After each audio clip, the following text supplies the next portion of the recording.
Hi guys, welcome back to my channel. Here I do cooking videos, shopping hauls, travel vlogs, and some DIYs.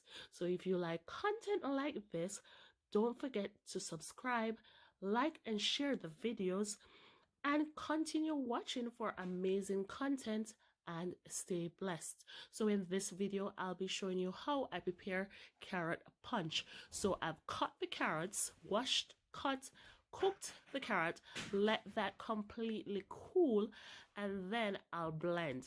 So as you can see, I have a can of Irish moss, a small box of peanut punch.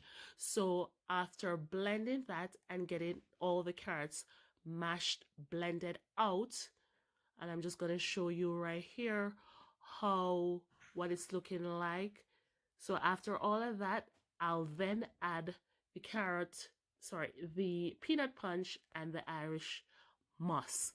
So I'm just going to give it one more whip to ensure that all the carrots have been properly blended together, and then I'll add in all the other ingredients.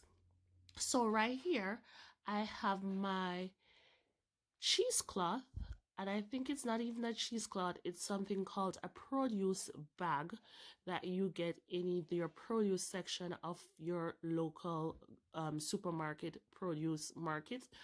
You can also use a strainer, and you definitely can also use a cheesecloth. So I use it because I think it strains it better than a strainer, only if you have that fine strainer. So right there you saw that I had a little pulp left from the carrots.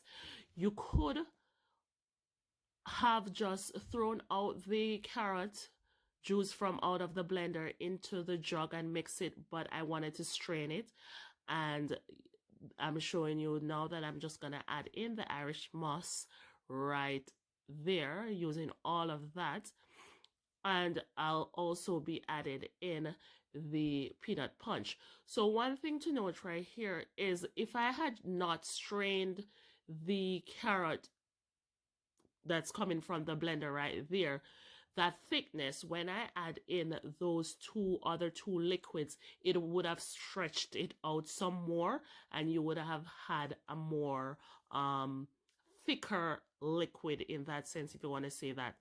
So this is the amount. I didn't want to make a whole lot of carrot juice, so I only used that amount. Used about 3 big carrots because I knew I was going to add other liquid to the carrot juice. So I'm adding some sweetened condensed milk. I added a little bit of vanilla liquid and a little bit of almond water. Mix that all together to get it to a sweet taste of my desire. And I also right here can add or going to add some white rum right there, just a tips. You don't want to get really tipsy, just to give it an extra oomph. And then I've grated some nutmeg on there, and guys, this is what the carrot punch looks like. It's creamy, it is tasty. You could go ahead and add ice cream, some vanilla ice cream to the liquid. It would make it even more creamier. Again, please like, share, and